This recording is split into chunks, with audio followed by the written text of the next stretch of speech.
وإذ قال لقمان لابنه وهو يعظه يا بني لا تشرك بالله إن الشرك لظلم عظيم. Les conseils de Luqman le sage. Luqman était un homme sage. Dans le Coran, on trouve un recueil de ses conseils à son fils, et notre but dans les lignes qui suivent est de les présenter avec une petite discussion et des commentaires. Mais avant, je commence par un petit mot sur la sagesse elle-même. Comment acquérir la sagesse et comment devenir sage? La sagesse est un don très précieux. Celui qui l'a tient un bien de grande valeur.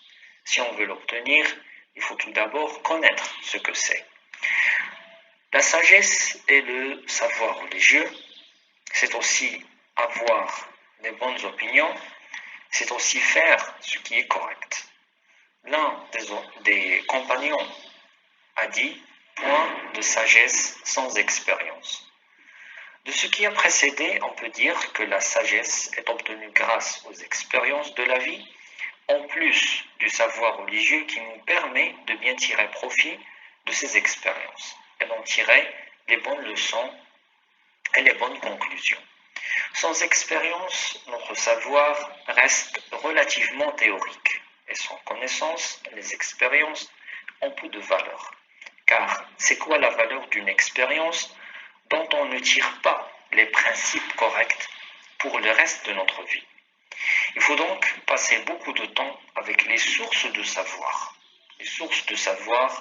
religieux comme les savants de la sunna, les livres de hadith, et en même temps fréquenter les gens, se marier et vivre sa vie, tout en méditant régulièrement sur ce qui nous arrive, en essayant de le comprendre à la lumière du savoir. Revenons maintenant à Luqman. Le premier conseil qu'a donné Luqman à son fils est de ne pas associer à Dieu un autre dans l'adoration. Et oui, c'est le conseil par lequel on doit commencer. Car si on réussit tout dans notre vie, sauf ce qui a relation avec l'adoration, eh bien, tout sera perdu. L'association est le péché que Dieu ne pardonne pas. Et qu'est-ce qu'une vie qui se termine par le châtiment éternel?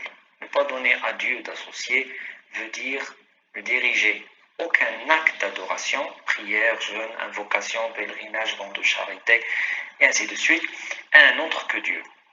Le deuxième conseil est de bien traiter ses parents et leur obéir, sauf dans le cas où ils t'ordonnent de faire quelque chose qui est interdite par Dieu. Et c'est normal, dans toutes les sociétés et dans toutes les cultures, vu que les parents ont beaucoup fait, beaucoup donné dans notre jeune âge, alors il faut être reconnaissant. Mais s'ils ordonnent de faire des choses inacceptables par le Seigneur, il faut donner la priorité à l'obéissance du Seigneur. Le troisième conseil est de faire régulièrement les prières. Qui peut te parler de la différence entre accomplir les prières et les négliger, comme quelqu'un qui ne faisait pas les prières, puis s'est mis à les faire? Eh bien, la différence est énorme. Quelle source de tranquillité, de bonheur que la prière! Quelle source de force! Et en plus, c'est le devoir religieux le plus important. Si on la néglige, on risque de perdre la foi. Le quatrième est d'encourager les autres à faire le bien et à éviter le mal. En effet, la religion n'est jamais pour un seul individu. Il faut la propager, surtout quand on sait que c'est le côté le plus important de notre vie. Comment voir des gens dans le chemin de la perdition et se taire? Comment voir des gens emprunter le chemin qui mène au supplice éternel et leur sourire? C'est un devoir que de parler. Le cinquième concerne le comportement. Il ne faut pas traiter les gens d'un air hautain. Il ne faut pas marcher avec arrogance. Il ne faut pas trop lever la voix. Il est très important pour l'être humain de se sentir aimé. Et pour l'être, il faut éviter tout signe d'orgueil. Et tout tout aspect de tyrannie. Il faut être modeste en évitant ce qui est mal vu par les autres. Parmi les conseils de Luqman à son fils, celui qui arrête le lecteur du Coran le plus, c'est quand il lui dit d'ordonner de faire le bien et de décourager de faire le mal, en ayant la patience que demandera la réaction des gens. Normalement, les parents ont peur pour leurs enfants et ne veulent pas qu'il arrive de mal aux créatures qu'ils chérissent le plus. Et c'est expectable quand on parlera aux autres de ce qu'ils font. On peut conclure donc que ça relève de la sagesse que de pousser ses enfants dans le chemin de la réforme. Et similairement, quand on veut exceller dans un domaine, il faut aider les autres par les encouragements, les conseils, les directives et l'enseignement.